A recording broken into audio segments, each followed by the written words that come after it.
Hi people, I'm the Average Scot Consumer, and today I'm going to go through a couple of really nice features that I didn't fully cover in my original review, and I'll also give an update on a couple of issues with apps. So before we get started, if you find this video helpful, then please hit that like button and also subscribe to my channel for some more personal and home and kitchen technology videos. So I'm going to start with Now TV.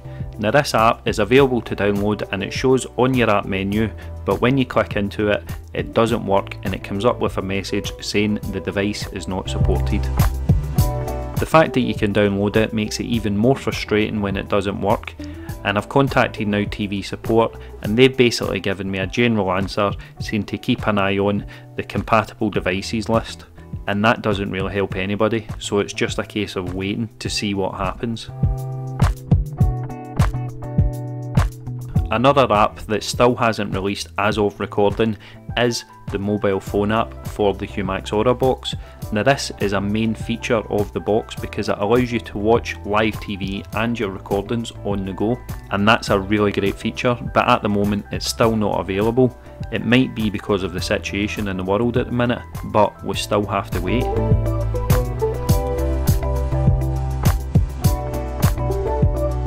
On another note, as you know, Freeview depends on a good signal from an aerial. This can be installed in your loft or on the outside of your house, and my aerial did struggle to provide full signal strength and quality.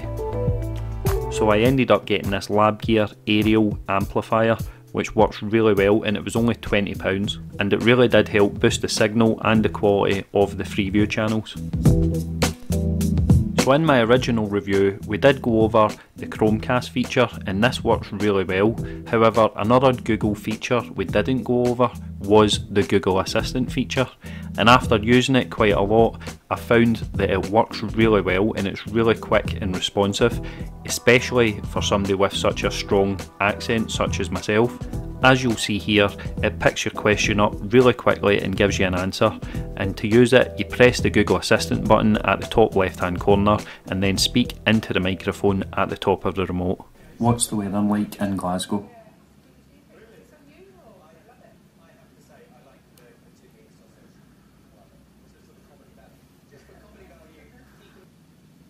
Set the heating to 18 degrees.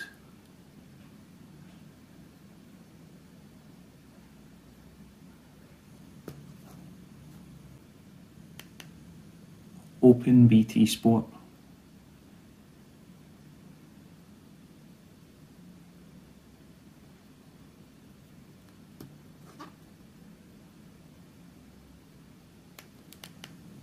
Where can I watch The Crown?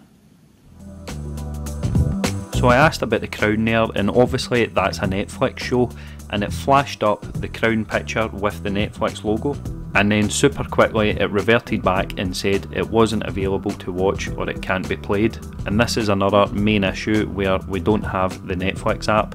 I've contacted Humax who say Netflix don't support it or haven't added it to their devices, and I've contacted Netflix and they tell you to check the compatible devices list, which is the exact same as what Now TV tells you to do, so they don't really get you anywhere. So maybe it'll come to the Aura box eventually, but it's not there now.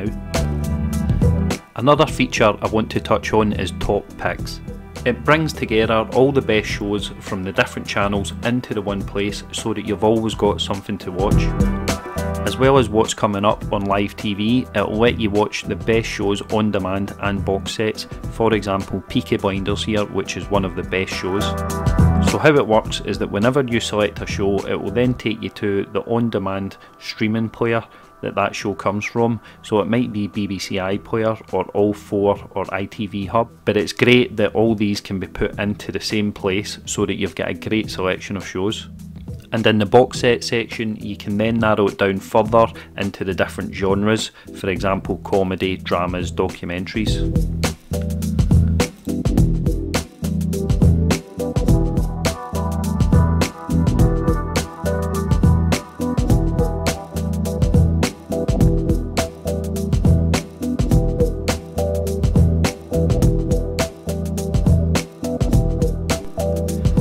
So I just want to touch on the channel numbers. At the minute the HD channels are all from channel 101 and upwards, so 101 is BBC One up to channel 5. This is frustrating because they're basically out of the way from the main channels that you would normally watch. So standard definition channel 1 is just at 1 and 5 is at 5, and then you have the likes of ITV2 are all just after that, and at the minute there's no way to change the channel listings. But if you go onto the Freeview website, there's actually a consultation going on at the minute where they're discussing the possibility of letting the manufacturers of the boxes change the order in which the channels are broadcast in. So you could find pretty soon that channel 1 is BBC One HD, and so on and so on. And this would be a great help because it makes it so much easier to navigate through the channels, and you would think the majority of people who have this box at least would have an HD TV at minimum, if not a 4K. Another promising feature is the kids menu. Again, there's a dedicated button on the remote control for this, and I don't have kids myself, but I would imagine if I did, then this would be great for them. It's quite similar to Top Picks in that it gives you a collection of the best shows from the different streaming services, and it's all free because it's BBC iPlayer, ITV Hub, etc, etc. And finally, I just want to touch on the situation with the 4K content. Dora Box supports 4K through YouTube, which is free, but other than that, it's mostly paid services such as Amazon and BT Sport where 4K content is available. And an example of 4K not fully being supported is with BBC iPlayer. There's only about 4 shows currently supported with 4K, and that's strange because I remember watching the 2018 World Cup in 4K on the BBC iPlayer, and that was live games. So why they don't have a full 4K service yet is beyond belief. So I hope you've enjoyed this deeper look into a couple more of the Humax Aura features. And please remember to hit that like button and subscribe. I'm the Average Scot Consumer, thanks for watching and I'll see you next time.